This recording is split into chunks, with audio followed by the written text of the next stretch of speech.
Radio Ciudadana presenta México y sus historiadores, episodios y personajes de nuestra historia en voz de sus investigadores. Conducen Elsa Aguilar Casas y Pablo Serrano Álvarez.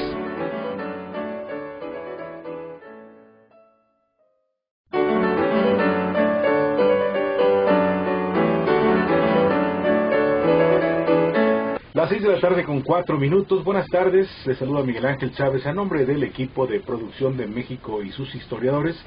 Un espacio abierto para el saber histórico y la participación de usted que nos acompaña esta tarde. Y por supuesto saludo y le doy la bienvenida y la cordial bienvenida a Elsa Aguilar Casas. ¿Cómo estás, Elsa? Hola Miguel Ángel, buenas tardes y buenas tardes a todos ustedes que nos escuchan. No se vayan, quédense con nosotros porque esto va a estar muy interesante. Pablo Serrano Álvarez también, mucho tiempo sin saludar. Hola Miguel, buenas tardes, amigos Radio Escuchas, buenas tardes, estoy de vuelta. Conductores de este programa, así que bienvenidos.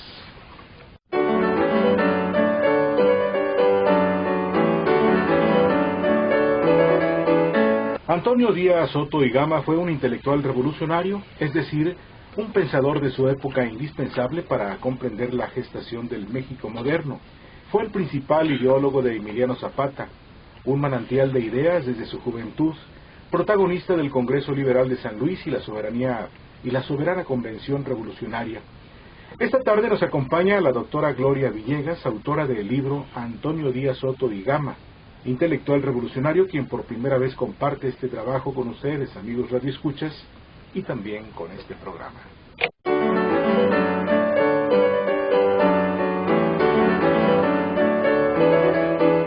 Ahora permítame comentarles quién es Gloria Villegas Moreno. Ella es nuestra invitada de hoy, es licenciada, maestra y doctora en Historia por la Facultad de Filosofía y Letras de la UNAM, institución de la cual es actualmente su directora. Es profesora de tiempo completo, también es investigadora a nivel 1 del Sistema Nacional de Investigadores, ha sido ponente, conferencista y comentarista en más de un centenar de reuniones académicas, nacionales e internacionales, y se ha desempeñado como curadora de varias exposiciones históricas. En 1998 obtuvo el Premio Universidad Nacional en el área de docencia en Ciencias Sociales. Algunas de sus publicaciones son Emilio Arrabaza, su visión histórica, política y el constituyente de 1916-1917. En torno a la democracia, el debate político en México 1901-1916. México, liberalismo y modernidad, rostros, voces y alegorías, obra que recibió en el 2004 el premio Antonio García Cubas, otorgado por el INA.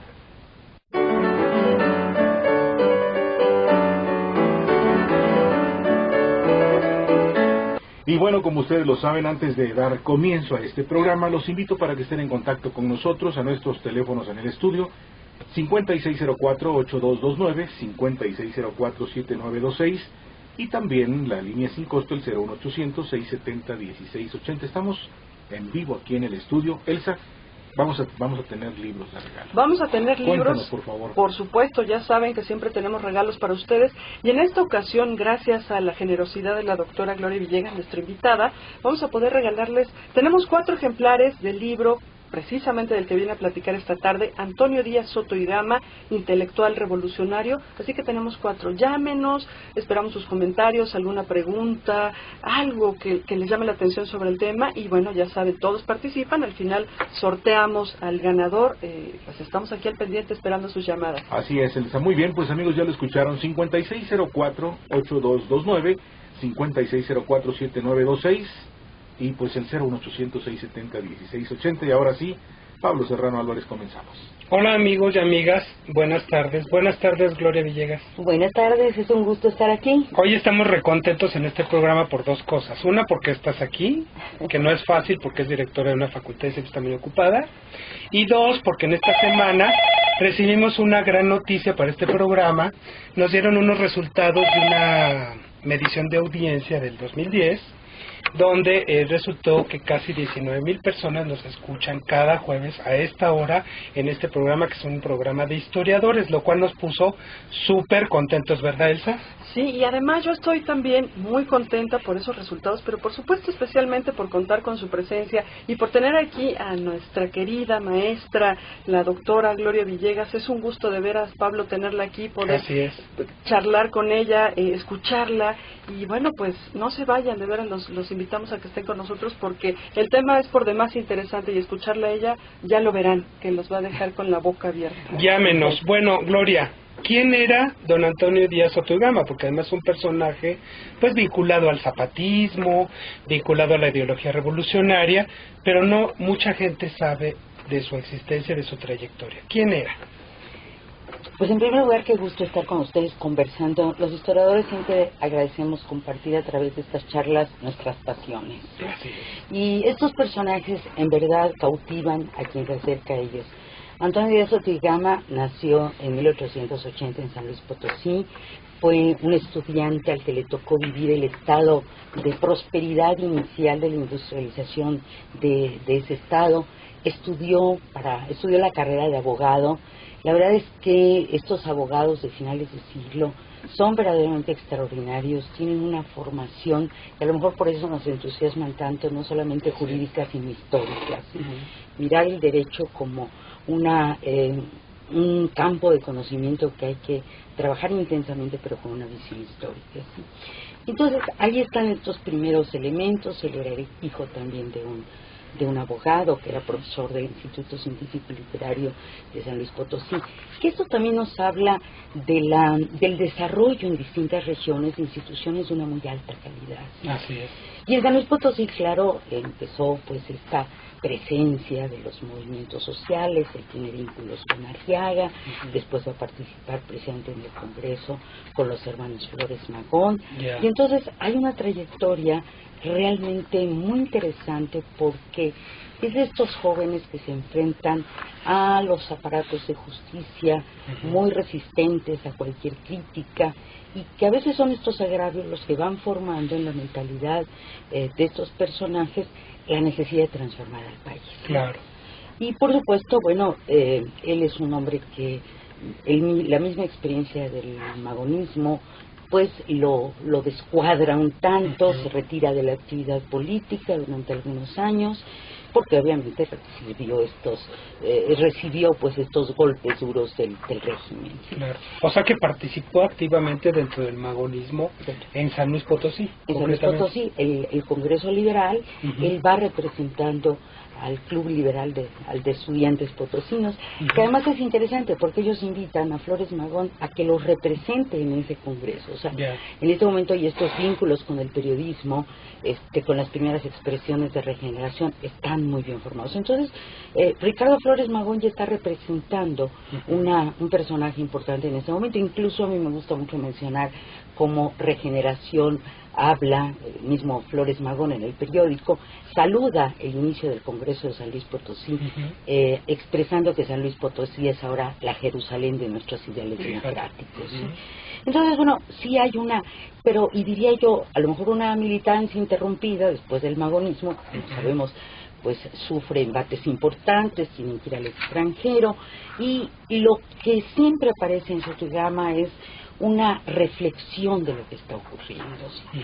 Afortunadamente, bueno, su archivo y la generosidad de la familia, que me permitió consultar otras fuentes y sobre todo compartir sus recuerdos, como lo digo en la dedicatoria del libro, me permitieron entender a un personaje muy interesante. En el archivo se conservan los trabajos que realizó siendo estudiante, y ahí se empieza a perfilar esta preocupación, esta mente estructurada, pero también los discursos que él pronunciaba siendo pues prácticamente un adolescente en las conmemoraciones de septiembre que se hacían pues con la familia, ¿no?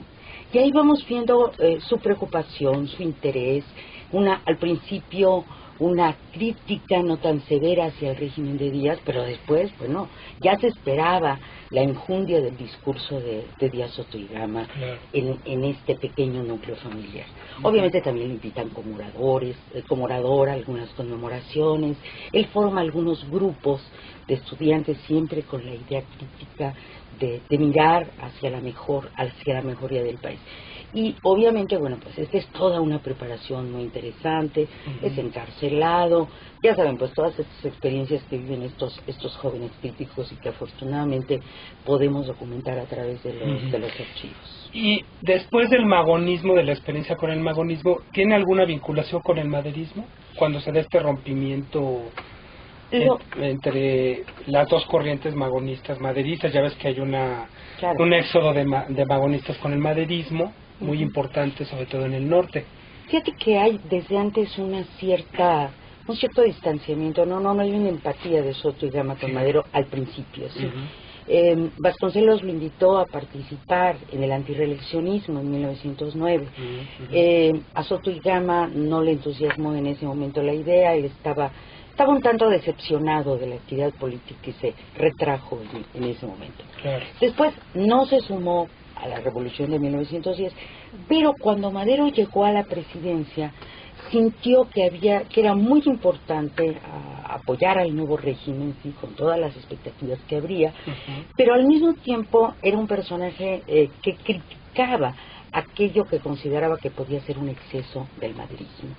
Él se sumó básicamente a este grupo de liberales que se desgajó del magonismo, que quedó en México, donde están Iglesias Calderón, por ejemplo, y lo que plantea en 1912, con la idea de que se forme un partido liberal, mucho más moderado que el magonismo, pero muy consistente, es que es imprescindible fortalecer la presencia del Congreso en la vida pública del país.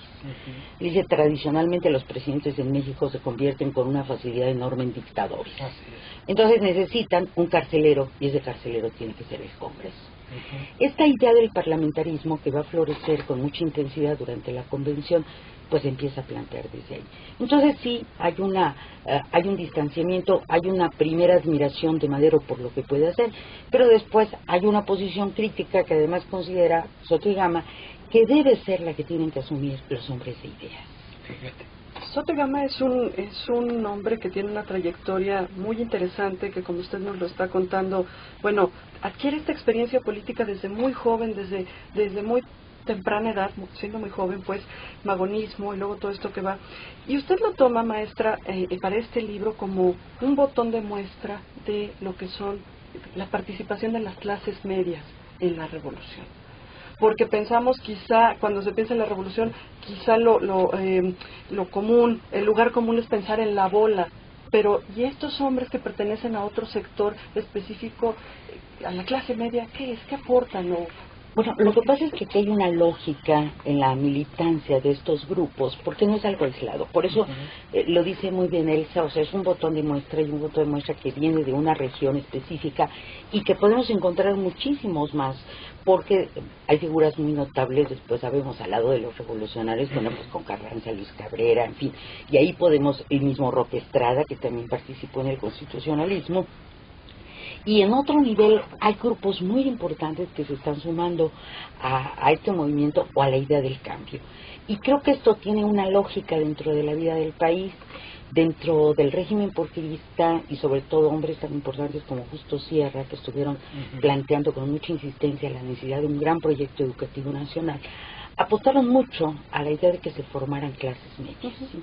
Clases medias, ellos pensaban que tenían que ser gente con una preparación, es decir, no solamente es un concepto económico, no es una cuestión de un estrato económico, sino de una idea de cultura. Tenían muy en mente esta burguesía francesa que llevó... Leídos y versados. Exactamente. ¿No? Pero no solamente eso, Pablo, sino creo que hay algo que es muy importante, que piensan que solo una clase media con estas características puede convertirse en el puente que articule una sociedad tan heterogénea. ¿Sí? Y entonces claramente se ve como estos grupos de profesionistas, abogados, médicos, porque tenemos una gama muy amplia de personajes que participan en la revolución, se sienten muy comprometidos con el país. O sea, se educan, se forman, pero se forman para el cambio. Okay. Vamos a una pequeña pausa, Miguel Ángel. Así es, vamos a hacer una invitación a todos ustedes a que estén en contacto con nosotros. Recuerden que tenemos 4 ejemplares de Antonio Díaz Soto y Gama, de nuestra invitada que hoy nos acompaña aquí en el estudio, la doctora Gloria Villegas. Que además, Miguel Ángel, te interrumpo tantito, es la primera vez que se presenta públicamente el libro, también por eso es motivo de contentura y de que Elsa y yo estemos juntos dándole mate a Gloria Villegas. Me encanta. Muy bien, pues entonces pónganse en contacto con nosotros, 5604-8229 y 5604-7926. Desde provincia también puede participar, desde donde quiera que nos acompañe, pues usted que nos escuche a través del www.radiociudadana.imer.com.mx, a nuestro teléfono sin costo, 01800-670-1680. Pero Elsa tiene también una invitación. Elsa, cuéntanos, por favor. Tenemos una invitación al foro que vamos a celebrar el próximo miércoles 11 a las 6 de la tarde. Es el foro que se llama Benito Juárez y la suspensión de pagos de la deuda externa. Los conferencistas serán doctor Leonor Ludlow, ¿sí? Silvestre Villegas y José Manuel Villalpando, o sea que va a estar ese foro re suave. Así que apúntenlo, por favor, anótenlo en su agenda el próximo miércoles 11 a las 6 de la tarde. Ya saben ustedes dónde, en el INERM Plaza del Carmen, número 27, allá en San Ángel. Y también otro anuncio, Elsa, de una vez, aprovechando que está aquí Gloria, el día 18 vamos a hacer un foro sobre los tratados de Ciudad Juárez, que se cumple el centenario, y pues nos va a acompañar la doctora Gloria Villegas ahí a hablar del tema, junto con Santiago Portilla, para pues dirimir todo el tema de Ciudad Juárez. Que es una fecha que no podemos pasar por alto, el centenario. Por supuesto, porque es el inicio prácticamente de la revolución y el fin del porfiriato. Y recuerden que tenemos libros también, tenemos 4 libros, Antonio Díaz Soto y Gama, intelectual revolucionario, 4 libros que les regala la doctora Gloria Villegas, a ustedes que están aquí jueves a jueves, acompañándonos en México y sus historiadores. Así que continuamos. Gloria, bueno, viene la vinculación, esa como endeble vinculación con el maderismo, y después, ¿qué pasa con su vinculación con el zapatismo? Porque en 11, ahora en noviembre se cumple también 100 años del Plan de Ayala. Claro. Díaz Soto y Gama, ¿qué vinculación tuvo en esta época con don Emiliano o con el zapatismo? Mira, este es un momento muy interesante y justamente retomando el comentario de las clases medias, en donde el triunfo de la revolución abre muchos espacios, ¿sí? Claro, quedan muchas figuras, como les decían entonces, del viejo régimen, pero se abren nuevos espacios. Entonces, por ejemplo, bueno, Soto y Gama es propuesto como candidato a la gubernatura de San Luis Potosí, que finalmente no acepta, se suma a otra figura importante también, que es Cepeda, pero lo que va ocurriendo en ese tiempo es que hay un escenario muy vasto de posibilidades, con mucho optimismo, como creo que se tiene que trabajar la política de verdad, y esto ocurre. Y Soto y Gama permanece en una cierta, no diría yo distanciamiento, pero más bien en la trinchera del periodismo. Y en estos años, en este tiempo, 1912, 1913, ya el zapatismo en marcha, ya con su propia dinámica, Soto y Gama escribe varios artículos de reflexión sobre cuáles son los antecedentes del problema agrario, cómo se han venido dando estos movimientos sociales, por qué el despojo de los campesinos. Y entonces yo esta parte la veo como una reflexión preliminar a su incorporación al zapatismo. Entonces no es simplemente sumarse, sino hay toda todo un conjunto de ideas. Él analiza Morelos, analiza Juárez, o sea, hay una visión histórica que le deja muy en claro que esa es la verdadera opción, que esa es la verdadera. Era un hombre súper preparado, porque estamos hablando que en 1911 tenía 31 años. Entonces tiene un nivel de razonamiento, de problematización, que chocante palabra, pero sí de problematizar los fenómenos del país, ¿no? Entonces eso es como un preámbulo ideológico para su incorporación al zapatismo. Sí, ¿Se incorpora formalmente o...? Sí, ya digamos en el contexto ya del régimen huertista y de la persecución, estas gentes y todo, y que él obviamente asume una posición muy crítica del régimen huertista. Bueno, pues un buen día decide irse al campamento sureño, ¿no? Había amenaza de aprehensión, algunos de estos personajes que estaban asumiendo una actitud crítica, y claro, él ya había tenido algún contacto a través de estos personajes que se fueron sumando también al movimiento zapatista desde antes. Y en este tiempo, Pablo, a mí me parece muy interesante cómo el zapatismo, no obstante que tiene líneas claramente establecidas, se abre a muchas ideas. O sea, ahí llegan los anarquistas y sobre todo estos personajes que están en una etapa de su vida donde sienten que tienen que hacer algo por el país. Figuras, por ejemplo, como Rafael Pérez Taylor, que están con la Casa del Obrero Mundial. Y también allá hay otro elemento, también Soto y Gama impartía conferencias, invitado a impartir conferencias en la Casa del Obrero Mundial. Y en este sentido está la idea de que los obreros se congregan un poco para que les expliquen la razón de ser de su lucha, ¿sí? O sea, esto me parece muy importante porque además el término intelectual yo pensé muchísimo para utilizarlo, sí, porque es un término que puede ser muy engañoso, sí. Sin embargo, me decidí por llamarlo así en la medida en que hay una autodefinición de estos mismos personajes como intelectuales. Así es. Él dice, soy intelectual. Además, eso le iba a decir, doctora, él se reconoce como clase media y como un intelectual. Así se identifica. Porque no es un intelectual grillesco como otros, ¿verdad? Como los del Ateneo, por ejemplo. Algunos de ellos, pues con todo respeto, pues eran medio grillos, ¿verdad? Bueno, yo creo que él también, digo, creo que es una parte que... Pero él como que es más racional, yo pienso. Bueno, sí. En sus definiciones, ¿no? Bueno, sí, yo creo que los del Ateneo son otra línea. Decía alguna ocasión José C. Valadez, que le profesaba una gran admiración, ¿sí? Que Soto y Gama era un hombre absolutamente comprometido, ¿no? Lo mismo consideraba a Salvador Azuela, ¿no? Y hacían este contraste que tú haces, ¿no? Se ha comprometido, no como estos hombres del Ateneo que están en la elucubración y que no llegan a convertir su labor intelectual en un compromiso. Y además que viene la revolución y como que se asustan, ¿no? Yo digo, sí, esa es mi interpretación. Es que es un cambio que se da de otra manera. Exactamente. O sea, creo, Pablo, que una de las frases que a mí me gusta mucho recordar es la de Paulino Martínez cuando está en la convención y dice, bueno, pues esta revolución se ha hecho con las armas y las ideas. O sea, es un México fascinante en el que se están transformando muchas cosas. Y sí quiero destacar lo de la caracterización de estos personajes, porque creo que es un ejercicio muy rico como historiadores que recuperemos la forma como ellos se visualizan. Por ejemplo, hombres como Justo Sierra, como Limantur, que luego hemos llamado la oligarquía porfirista, se llamaban simple y sencillamente clases directoras, lo cual también es un término fuerte, ¿no? Estamos para dirigir. Y en algún momento estos revolucionarios, ya que llegan al poder, dicen, bueno, ahora nosotros somos las clases directoras. O sea, que finalmente es una democracia muy relativa en la que están pensando y que en el momento en que nosotros vemos cómo se refleja en los tiempos anteriores, hay una continuidad. Que esto es una parte que los historiadores creo que tendremos que defender. Las rupturas de los tiempos históricos tienen que ver mucho más con el discurso político. La realidad fluye en una dinámica que va más allá de estos cortes y que a veces se convierten en un obstáculo para entender los procesos anteriores. Y creo que por eso en uno de los capítulos yo digo, Soto y Gama, un joven de los tiempos porfirianos, ¿sí? Porque realmente este escenario, podríamos decir como se mencionaba en el caso de Tocqueville, de la Revolución Francesa, la revolución es hija del antiguo régimen, ¿no? Y de algún modo aquí hay esta conexión.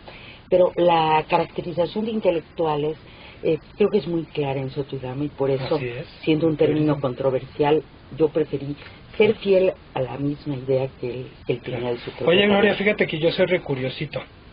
¿Qué podemos hablar de la vida personal de Soto y Gama en esta época? Porque es un hombre de 30 años cuando le agarra la revolución. Bueno, ¿qué había hecho? ¿Ya se había casado? ¿Tenía hijos? No sé. Mira, él se casó tiempo después. Creo que él tomó con una gran pasión la revolución. Hasta después se casó. Hasta o sea que le agarró la revolución solterito. Le agarró hasta donde sé, y eso es una parte que por lo menos no aparece con evidencias en ningún lado, ¿no? Fue un hombre muy discreto en ese sentido, se casó, tuvo muchos hijos. Yo tuve tengo el privilegio de haber conocido a varios de ellos, sí. Fue una familia numerosa. Su esposa fue una mujer muy paciente con un hombre como él, tan activo, con tanto movimiento. Pero se casó ¿qué tanto después de la revolución? Se habrá casado como a los 35, 36 años. O sea, que además una debilidad generacional, porque casi todos los que participan en la revolución, desde la trinchera, digamos que intelectual, cultural, tienen ese perfil. Lo digo por mi Basilio Vadillo, ¿verdad? Que hasta 1920 fue que se casó. Él nació en 85, ¿no? Es como un perfil, ¿no? Sí, un perfil donde seguramente, y eso será lo normal, habrán tenido novias, ilusiones y todo esto. Pero ya, además, ¿sabes qué, Pablo? Yo creo que hay una parte que en Soto y Gama pesa mucho, que es la idea de que, bueno, es un hombre, bueno, como alguna vez le decía Susana Quintanilla de Martín Luis Guzmán, asalto de mata, ¿no? Esta vivencia que él tuvo en las montañas del sur, que además, bueno, cuando regresó a la Cámara de Diputados se burlaban diciendo que era el Zaratustra mexicano porque se fue a la montaña, ¿no? Entonces, sí hay a lo mejor una predilección en ese sentido, una elección de vida, diría yo, ¿no? Que eso también es una característica de lo que tú defines como intelectual revolucionario, pienso yo, ¿no? Así es. Yo creo que tiene mucho que ver con esto. Me parece que los tiempos que vive Soto y Gama, alguien decía que a él le encantaba que todo estuviera complicado, tenso, porque él con su gran sabiduría ordenaba en términos ideológicos este aparente caos, ¿no? Claro.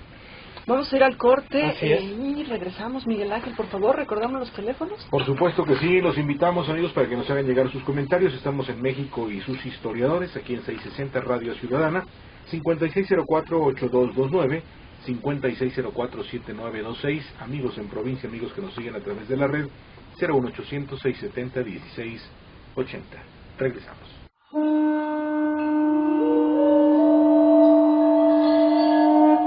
Radio Ciudadana presenta México y sus historiadores, episodios y personajes de nuestra historia en voz de sus investigadores.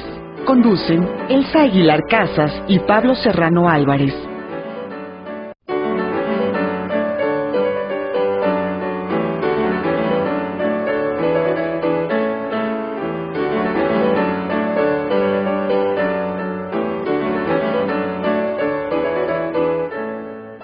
De la tarde con 34 minutos, de regreso aquí en México y sus historiadores, bajo la conducción de Elsa Aguilar Casas y Pablo Serrano Álvarez, y estamos conversando con la doctora Gloria Villegas sobre su libro Antonio Díaz Soto y Gama, intelectual revolucionario.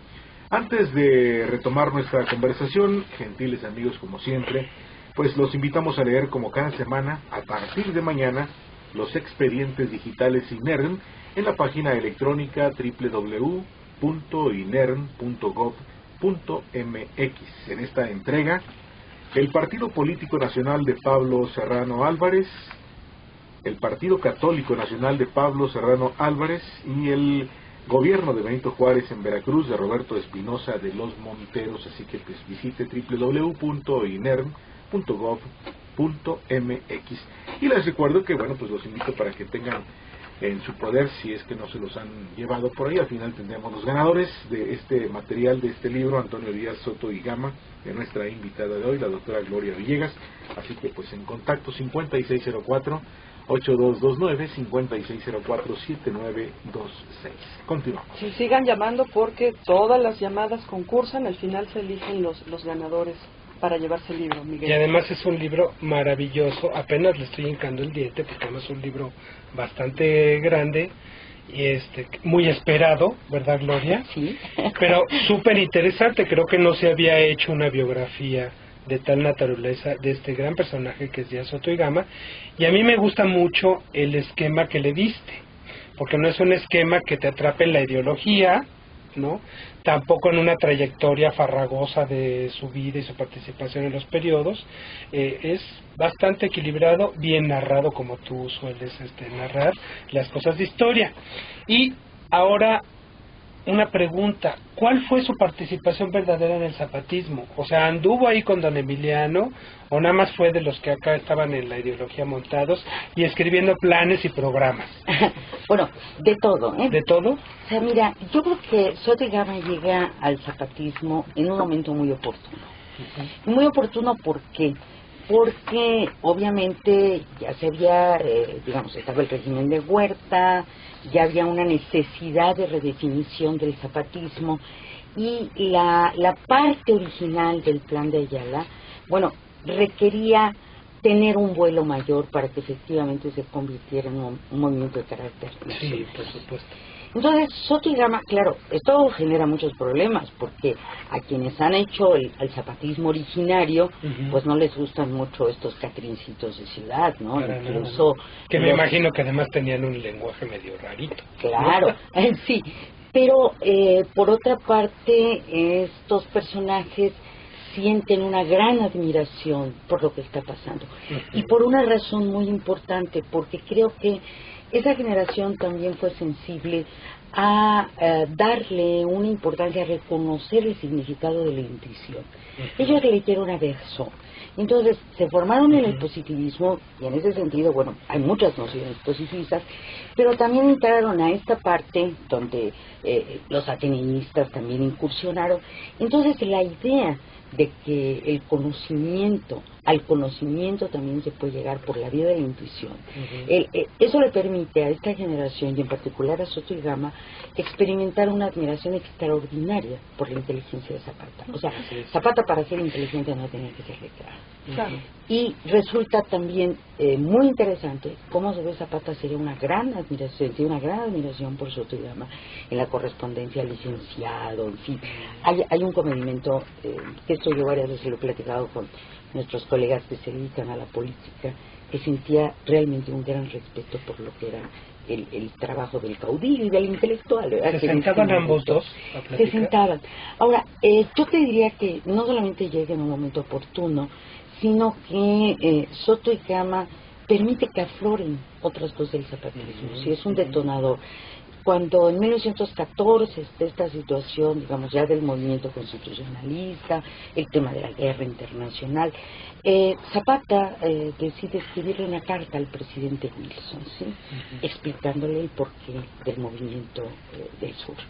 Porque están confiando en que también le escribe una carta a la reina de Inglaterra, en fin, se mueve en un plano internacional, o sea, no solamente son los localismos. Y le pide a Soto y Gama que la haga.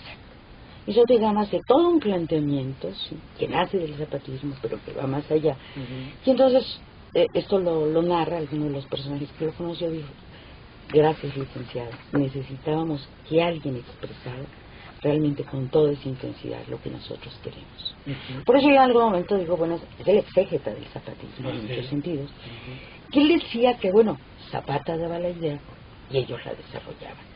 Por supuesto, bueno, le incorporan muchos elementos.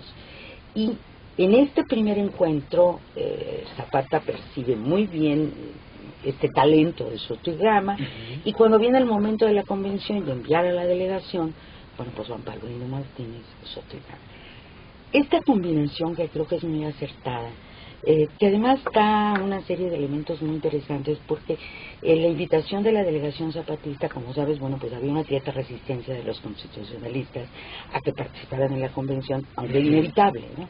Entonces, bueno, hay discusiones. Finalmente Felipe Ángeles es el encargado de ir al sur, de decirle a Zapata, pues envía a sus delegados. Claro, los delegados no llegan como tales, sino van a decir qué condiciones pone Zapata para nombrar delegados. O sea, también en esto hay una habilidad y un manejo político. Y cuenta el mismo Soto y Gama que en algún momento dado a Ángeles le interesaba que él mismo fuera a la convención, porque dijo, se está haciendo una conjura entre los constitucionalistas que nos quieren atar a ciertos acuerdos, y usted es el único que los puede deshacer. O O sea, es un hombre con una gran capacidad de orador, un gran argumentador. Creo que eso lo aprendió muy bien, por eso me gusta mucho la referencia a los trabajos escolares, ¿no? Que ya ahí se ve esa cercanía y esa propensión a argumentar las cosas. Y entonces los intelectuales están jugando un papel muy importante. Incluso recordarás ese episodio que a mí me gusta mucho, cuando Obregón se opone a que los civiles participen en la convención. Muy al principio, por supuesto estaba pensando en Luis Cabrera, y Obregón, con esa claridad que lo caracterizaba, dijo: no queremos que vayan los civiles porque nos van a ganar todas las discusiones. Claro, con la voz. Y claro, Luis Cabrera decía: bueno, pues tienen razón. Yo, cuando les niegan la participación, dicen: yo he matado a más personas con mi pluma que muchos de los generales están aquí con su espada. Entonces, claro, toda esta parte argumentativa, además, bueno, con una figura como Paulino Martínez, que tiene toda esta autoridad de hombre que ha sido crítico del régimen, bueno, hace que la entrada de los zapatistas, que la delegación zapatista a la convención, le cambie realmente el espíritu. Porque se acuerdan que inicialmente la idea era que la convención se reunía para formar el programa de reformas políticas y sociales. Y el zapatismo le imprime una fibra enorme, particularmente, digo, Soto y Gama. Y esta época, decía José R. del Castillo, que todo aquel que quisiera entender el funcionamiento de los cuerpos legislativos en México tenía que estudiar la convención. Porque ahí vamos viendo los vicios, las virtudes. Y ahí, por ejemplo, algunos delegados reprochan a otros que se hagan pactos en lo oscuro, textualmente lo dicen, están reclamando las chicanas, las formas de elección, pero también se ve muy claramente cómo son conscientes de la necesidad de hacer pactos y acuerdos políticos. Claro. Entonces, Soto y Gama juega un papel muy importante en esto. Creo que además se le va construyendo un zapatismo mucho más abierto, mucho más variado, que no se aparta. Creo que ese es el gran juego que él hace, ¿sí?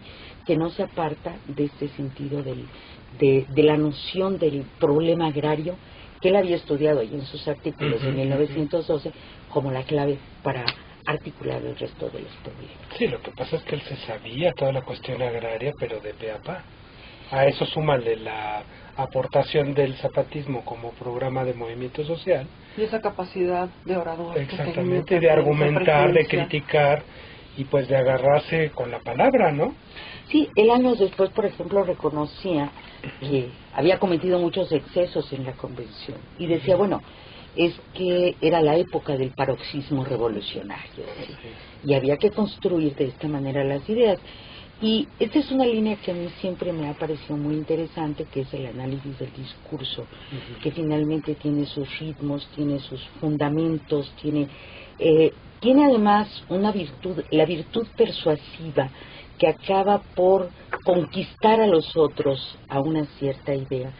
Y entonces estamos hablando de una revolución en donde hay lucha armada y todo, pero también hay una politización de estos núcleos que están deliberando y vamos viendo cómo se permea hacia otros escenarios. Los mismos participantes de la convención, eso me parece muy aleccionador, comentan cómo si van a discutir el parlamentarismo, pues se van a ir a leer Emilio Rabasa, ya revisamos esto y esto, o si queremos saber cómo funcionan estas sociedades aparentemente ingobernables, pues vamos a leer a Gustavo Le Bon. Me parece muy bonito, o sea, hay un ejercicio intelectual y hay un ejercicio de reflexión que piensan que tiene que forjar este momento de pacto social del país. Por ejemplo, Soto y Gama decía, tiene algunas frases que son no solo para recogerse, sino creo que pervivieron muchas de ellas, ¿sí? Soto y Gama hablaba de los pequeños guerreros del sur, ¿sí? De estos hombres a los que la historia ha dejado de lado. Y este discurso, insisto, se perdió en personajes que quizás no tenían la preparación de Soto y Gama, ¿no? Como podía ser Otilio Montaño, ¿sí? Como podría ser Federico Cervantes, como podía ser Rafael Pérez Taylor, y que debaten entre todos estos grupos de una manera muy intensa. Alguna vez comentamos hace muchos años en un aniversario de la Convención de Aguascalientes con mi querido amigo y maestro Arnaldo Córdoba, coincidíamos en que esas discusiones los ponían a nivel de cualquier parlamentario del mundo en ese tiempo.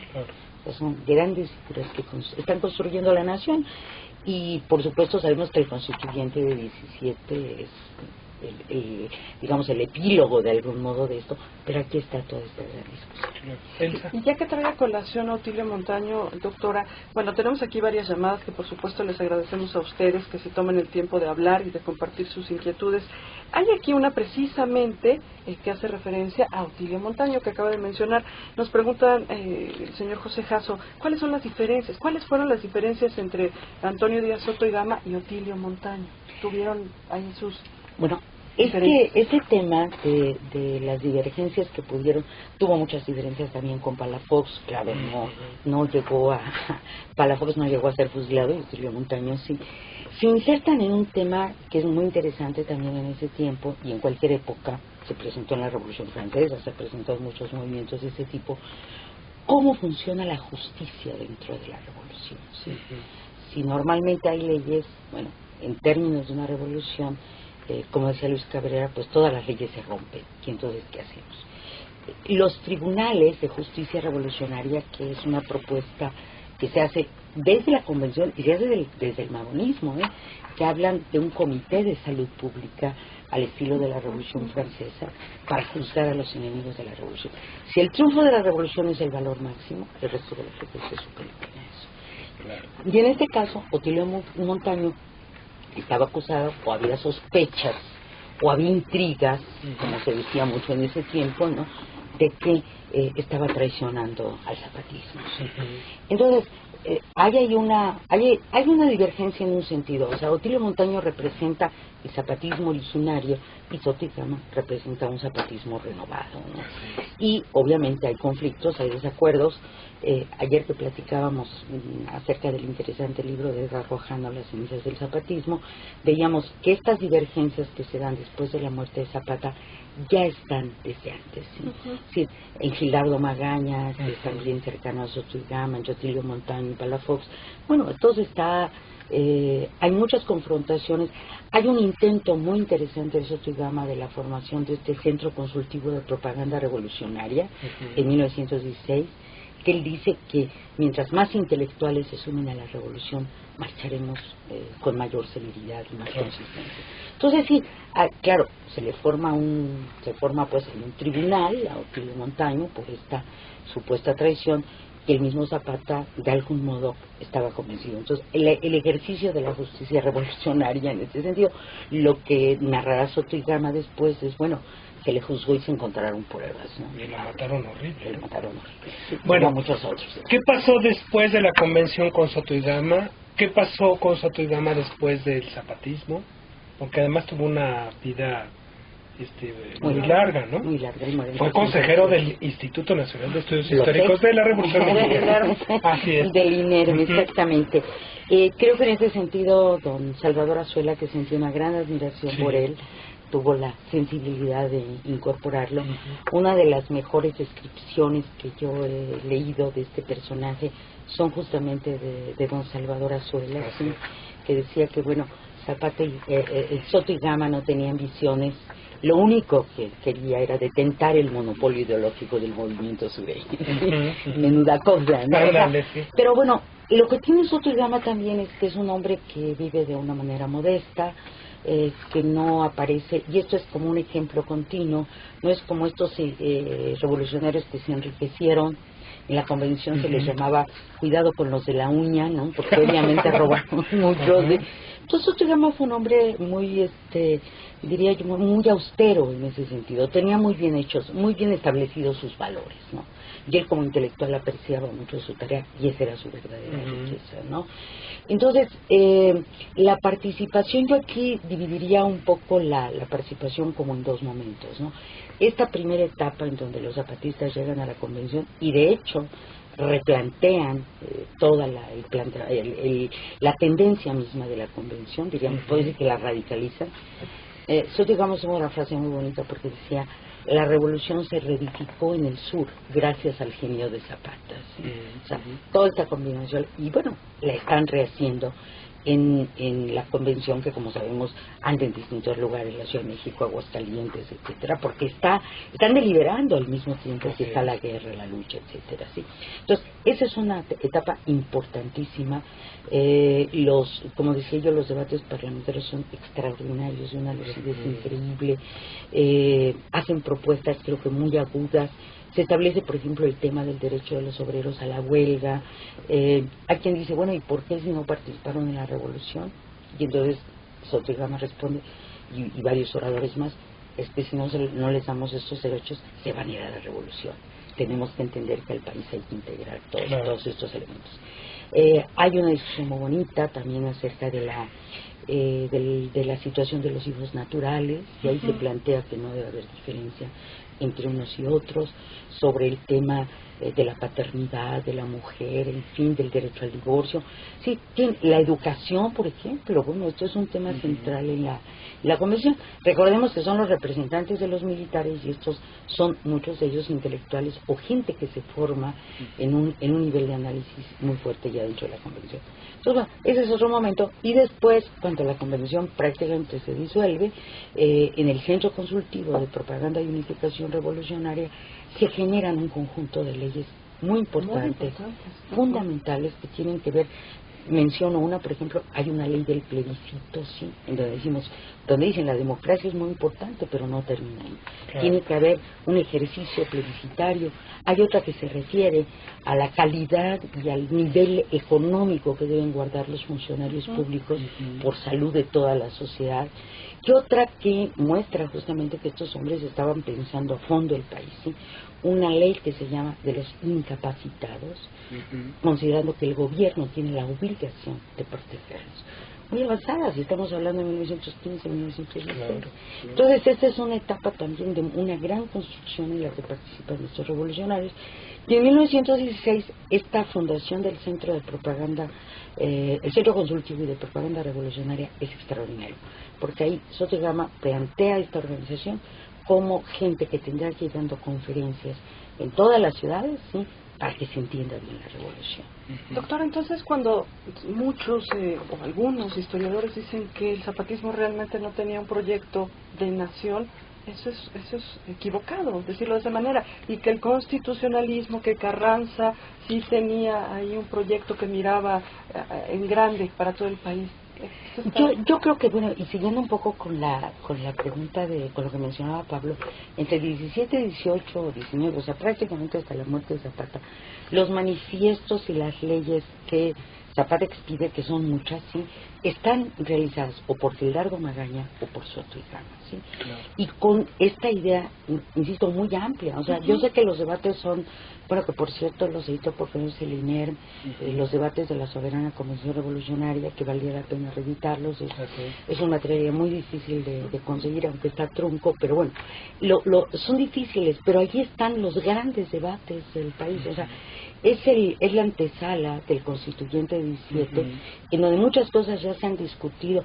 Es más, bueno, el mismo Carranza dice, bueno, el régimen parlamentario no nos gusta, ya vimos que caos, sí, pero el régimen parlamentario, por lo menos el intento de régimen parlamentario y el debate, permite sanear muchos temas. Imagínense que si la mayor parte de las cámaras, salvo el paréntesis de la 20ª legislatura, pues son cámaras bastante pasivas, la de senadores y la de diputados, porque ya tenemos un cuerpo con representación de todo el país que no han sido electos, sino han ido designados por aquellos militares que han hecho la revolución. Me parece que como experiencia de observación política es realmente muy muy interesante, ¿sí?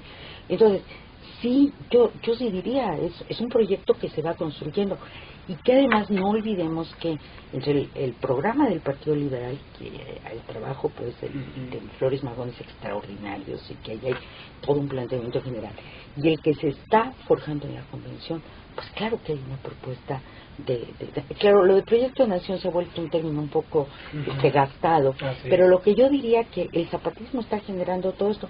A mí me gusta mucho citar uno de los manifiestos, de los últimos manifiestos de Zapata, donde dice, le daremos la bienvenida a los comerciantes, a los industriales, en fin, siempre y cuando respeten los derechos de la colectividad, como decía yo ayer.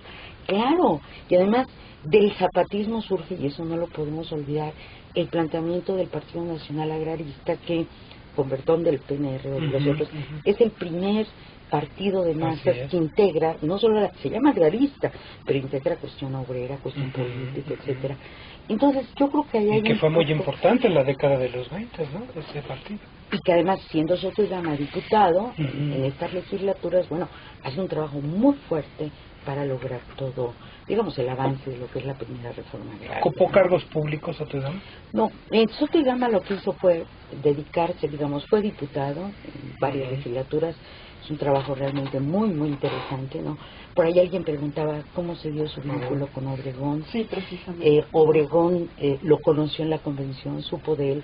Los constitucionalistas tenían una muy buena reseña de lo que pasaba en la convención y percibió pues su inteligencia y todo. Y bueno, Obregón se comprometió con Soto Gama a dar cumplimiento a estos temas, y Soto Gama, después de la muerte de Zapata, bueno, se vinculó a este movimiento, ¿sí? Claro.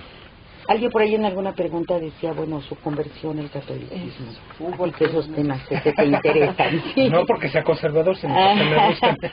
Lo verdad es que en un textito que le regalaron a unos indígenas, unos campesinos, perdón, un texto del Evangelio, él escribió: en las montañas del sur reencontré a Dios, ¿sí? Madre querida, qué frase. Qué frase, ¿no? Sí. Bueno, Soto Gama, y eso también tenemos que entenderlo a través de estos personajes, él recibió y tiene una serie de elementos anarquistas, es positivista, o sea, hay una variedad de elementos, y esta idea, digamos, de la espiritualidad no riñe con lo demás, porque esa es una de las características de los intelectuales. Las propuestas católicas son también plurales, tienen un proyecto que vincula a los campesinos, a la vida obrera y a las mismas clases medias, ¿no? Exactamente, entonces es el esfuerzo de entender estos personajes no etiquetados, que pueden tener todas estas diversidades, pero que sobre todo se caracterizan porque piensan que las ideas que ellos tienen, que las ideas que construyen, si no se aplican para mejorar el país, serán retramadas. ¿Cuándo muere Soto Gama? En 67. Fíjate, una Es un hombre muy larguísima vida. Larga vida. Es un hombre muy longevo. 80 y tantos años. Sí, y si me permiten, no quiero dejar de decir algo para que muestre la importancia de este personaje. Soto Gama fue profesor de Jesús Otelintla. Así es. Y de su maravilloso libro, Raíz y Razón de Zapata, y publicado en los 50, ¿no? Exactamente. Soto Inclán estaba en la prepa y lo oyó hablar con mucho entusiasmo, como pues el gran orador de Zapata. Y Soto Inclán dijo: eso no es cierto, a mi familia la mataron los zapatistas. Sufrieron. Y Soto Gama le dijo: jovencito, vayas a estudiar eso. No es cierto. Y el mismo Soto Gama dice: de ahí nació mi interés por el zapatismo. Como lo dice muy bellamente en su libro, fue a buscar un hombre que encontró un pueblo. Claro.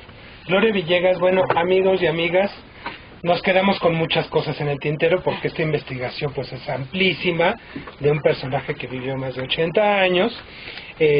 ¿Se presentará este libro próximamente, Gloria Villegas? No tenemos fecha todavía, pero no avisarás para que nuestro público vaya corriendo a verte y que les firmes el libro. Y muchas felicidades a los que se llevaron este libro. Gloria Villegas, muchas gracias por haber venido a México Sus Historiadores. Elsa. Muchas gracias, doctora. Gracias, Pablo. Pues ha sido una grata experiencia compartir el espacio, como tú decías, estar juntos aquí tú y yo, y con esta invitada, pues de manteles largos. Nos da la patada para los próximos años, ¿verdad? Porque no van a ser 18,800, van a ser 100,000. Claro. Especialmente también muchas gracias a todos ustedes que nos llaman, de verdad que les agradecemos que se pongan en contacto, doctora. Mil gracias. Mil gracias a ustedes por su invitación y a su público, porque me ha dado la oportunidad de compartir esto que para mí es un tema fundamental de la historia. Mil gracias y hasta la próxima. Hasta la próxima. Pues nos vamos, aquí tengo ya los ganadores, son Graciela Gutiérrez, Beatriz García, Fernando Román y Armando Landa, todos ellos con una copia de su identificación. Horas hábiles en Plaza del Carmen 27, San Ángel, de lunes a viernes, de 9 a 15 horas, con una copia de su IFE, por supuesto. Nos vamos, pásenla muy bien. En la operación José Luis Centeno, la producción de Radio Ciudadana, enlace y coordinación y producción INER, Salvador Castro. Soy Miguel Ángel Chávez. Buenas tardes. 660, Radio Ciudadana.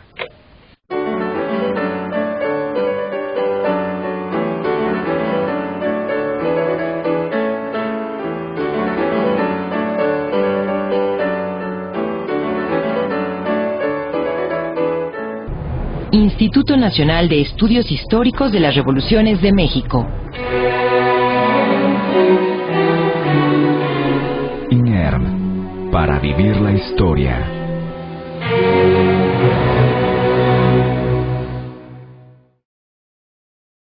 Aquí poder Así es. charlar con ella, escucharla, y bueno, pues no se vayan, de veras los invitamos a que estén con nosotros porque el tema es por demás interesante y escucharla a ella ya lo verán, que los va a dejar con la boca abierta. Llámenos. Bueno, Gloria, ¿quién era don Antonio Díaz Soto y Gama? Porque además es un personaje pues vinculado al zapatismo, vinculado a la ideología revolucionaria, pero no mucha gente sabe de su existencia, de su trayectoria. ¿Quién era? Pues en primer lugar, qué gusto estar con ustedes conversando. Los historiadores siempre agradecemos compartir a través de estas charlas nuestras pasiones. Así es. Y estos personajes en verdad cautivan a quien se acerca a ellos. Antonio Díaz Soto y Gama nació en 1880 en San Luis Potosí. Fue un estudiante al que le tocó vivir el estado de prosperidad inicial de la industrialización de ese estado. Estudió la carrera de abogado. La verdad es que estos abogados de finales de siglo son verdaderamente extraordinarios, tienen una formación y a lo mejor por eso nos entusiasman tanto, no solamente jurídicas sino históricas. Mirar el derecho como un campo de conocimiento que hay que trabajar intensamente, pero con una...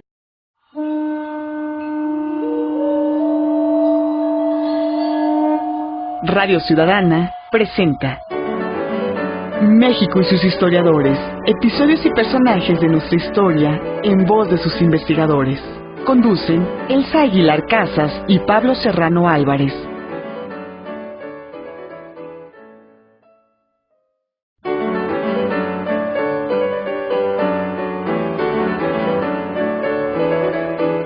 Las 6 de la tarde con 4 minutos. Buenas tardes, les saluda Miguel Ángel Chávez a nombre del equipo de producción de México y sus historiadores.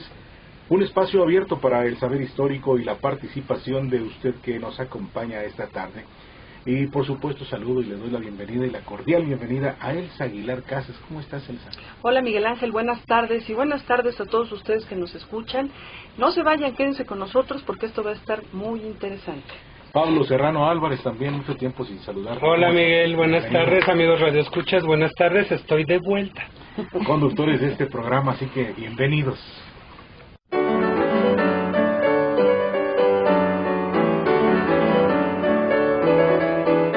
Antonio Díaz Soto y Gama, intelectual revolucionario, así que tenemos 4. Llámenos, esperamos sus comentarios, alguna pregunta, algo que les llame la atención sobre el tema y bueno, ya sabe, todos participan, al final sorteamos al ganador, pues estamos aquí al pendiente esperando sus llamadas. Así es, Elsa. Muy bien, pues amigos, ya lo escucharon, 5604-8229, 5604-7926 y pues el 01800-670-1680 y ahora sí, Pablo Serrano Álvarez, comenzamos.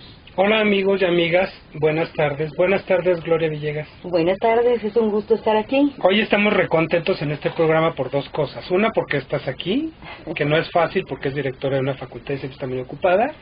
Y dos, porque en esta semana recibimos una gran noticia para este programa. Nos dieron unos resultados de una medición de audiencia del 2010, donde resultó que casi 19,000 personas nos escuchan cada jueves a esta hora en este programa, que es un programa de historiadores, lo cual nos puso súper contentos, ¿verdad, Elsa? Sí, y además yo estoy también muy contenta por esos resultados, pero por supuesto especialmente por contar con su presencia y por tener aquí a nuestra querida maestra, la doctora Gloria Villegas. Es un gusto de veras, Pablo, tenerla. Nacional en el área de docencia en ciencias sociales. Algunas de sus publicaciones son Emilio Rabasa, su visión histórica, política y el constituyente de 1916-1917. En torno a la democracia, el debate político en México 1901-1916. México, liberalismo y modernidad, Rostros, Voces y Alegorías, obra que recibió en el 2004 el premio Antonio García Cubas, otorgado por el INA.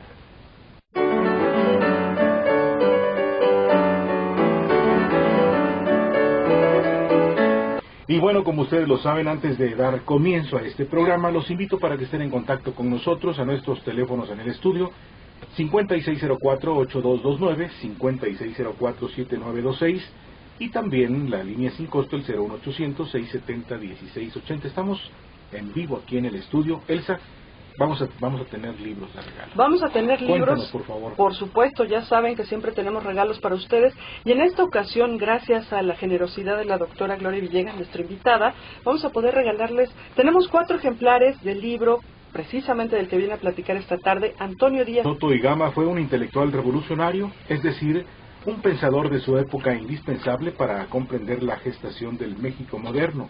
Fue el principal ideólogo de Emiliano Zapata, un manantial de ideas desde su juventud, protagonista del Congreso Liberal de San Luis y la soberana Convención Revolucionaria. Esta tarde nos acompaña la doctora Gloria Villegas, autora del libro Antonio Díaz Soto y Gama, intelectual revolucionario, quien por primera vez comparte este trabajo con ustedes, amigos radioescuchas, y también con este programa.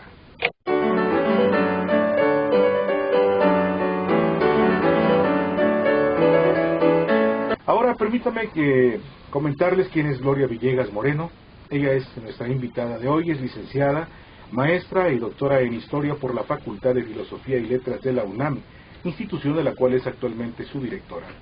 Es profesora de tiempo completo, también es investigadora a nivel 1 del Sistema Nacional de Investigadores, ha sido ponente, conferencista y comentarista en más de un centenar de reuniones académicas nacionales e internacionales, y se ha desempeñado como curadora de varias exposiciones históricas. En 1998 obtuvo el Premio Universidad